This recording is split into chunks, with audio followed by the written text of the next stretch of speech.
the first thing you need to understand, you'll save a lot more buying. It's not about what you like, it's about what the market wants. And manga rares, which is roughly 1 to 3 cases. One Piece TCG prices are going parabolic right now, and everyone is jumping on the bandwagon. But here's the problem. Most beginners are doing it completely wrong. I've been collecting One Piece TCG since 2023, and I've figured out the exact strategy that successful collectors use to grow their investment and their collections. So in this video, I'm going to break down everything you need to know, from what to buy, when to buy, and how to actually build a collection that grows in value over time. Let's get started. The first one on this list is singles over opening boxes. I know, it's tempting. The rush of opening packs, the thrill of pulling something amazing. It's very addicting. But here's the kicker. Unless you're playing competitively and need those cards to your deck, opening boxes is a losing game in the long run. You'll spend far more chasing specific cards than if you bought them outright. The second on this list is rarity hierarchy. Now let's talk about which cards you should actually be collecting. There are tons of rarities, from rares to SP to manga rare, and they're based on their pull rates. For example, on one English case, there's 12 boxes and you'll be able to find 12 alternate arts, which means there's one per box, 2 to 3 parallel leader cards per case, 1 to 2 SP cards per case, and SP is the lower tier you want to aim for. And manga rares, which is roughly 1 to 3 cases. This is just based on my observation. Special cards like Goldie Roger from OP09 is about 1:6 cases. You wanted to collect SP and above rarities. Anything below SP, forget it, unless you really love the art or going for a full master set. But if you want your collections to appreciate in value in the next 3 to 5 years, SP and above are the cards you want to go for. The number 3 on this rule is the character rule. Here's something that sounds obvious, but a lot of people still mess it up. Go for popular characters only. And I'm not talking about your personal favorites. I'm talking about the market favorites. This is Luffy, Zoro, Nami, Boa, and Roger. These are the names that moves the needle. The key is demand and liquidity. Higher demand means high value. And when it's time to sell, liquidity is everything.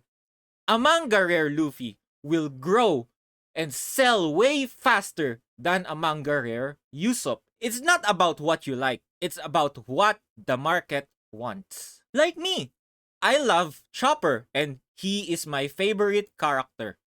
But I don't collect Chopper just because it's my favorite character. Now, the fourth on this list is the grading game. If you're grading your cards, you go with PSA or Beckett.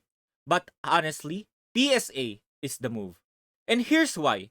The print quality of One Piece TCG is excellent, which means PSA 10 are achievable. You can go to PSA website about their card population.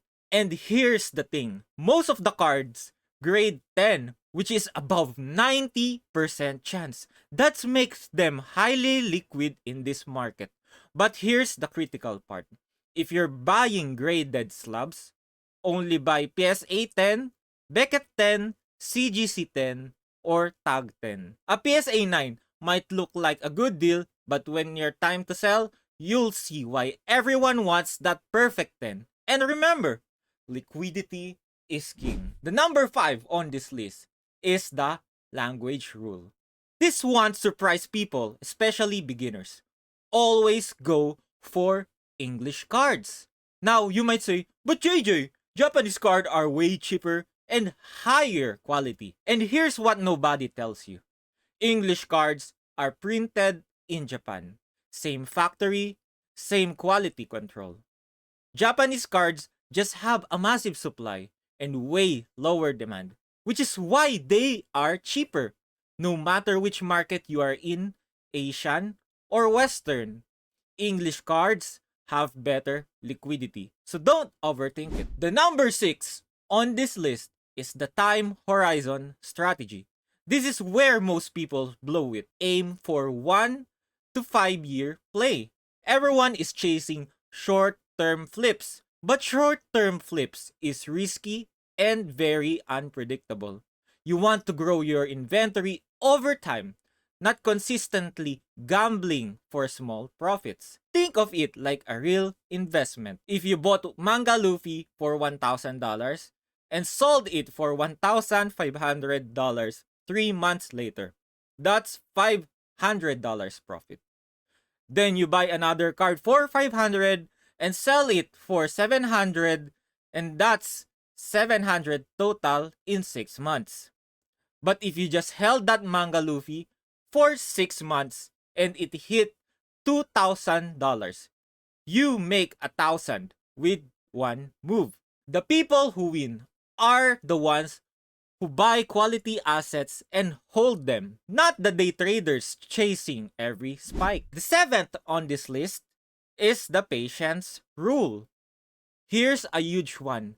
Don't buy singles at release. The hype is real, the prices are inflated, everyone's talking about the new set, but give it 3 to 5 months for prices to settle.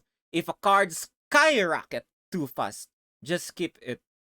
There will always be another opportunity for you. The people who lose money are the ones who FOMO'd into overhyped release prices, like me during 2023. The number 8 on this list is the budget rule. This one saves me so many times. Have a budget and stick to it, because when you overextend, that's when you miss real opportunities. You'll see someone list a Grail card at 70% of market price, but you cannot buy it because you blew up your budget last week.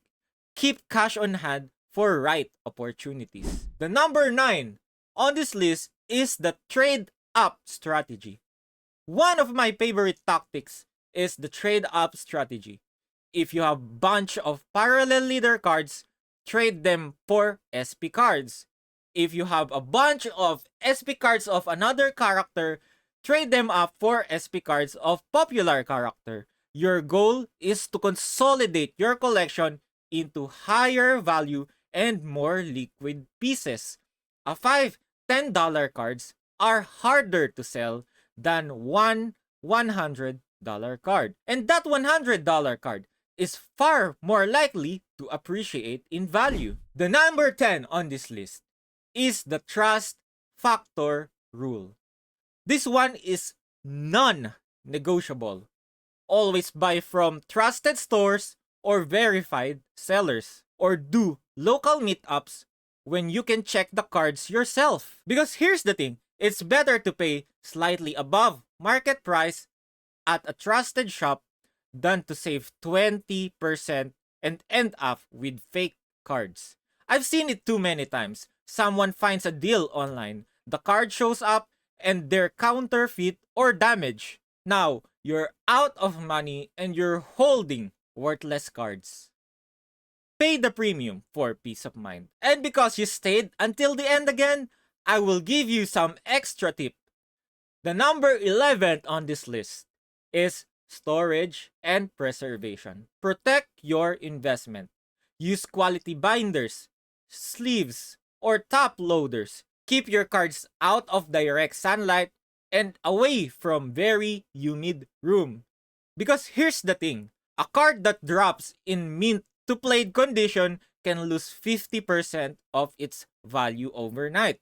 You're not just collecting, you're preserving assets. Treat them like it. So here's what it comes down to. One Piece TCG investing isn't about gambling on every new release or chasing hype.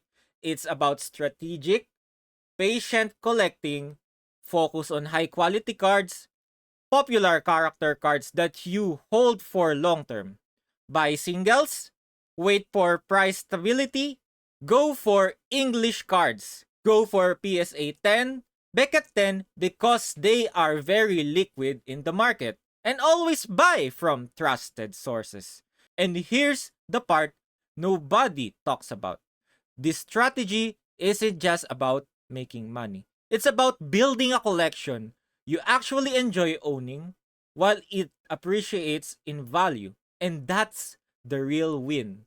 If you found this video helpful, make sure to like, subscribe, and comment your additional questions down below so I know you made it till the end. I'll be posting more One Piece TCG tips and breakdowns. So stay tuned and I'll see you in the next one.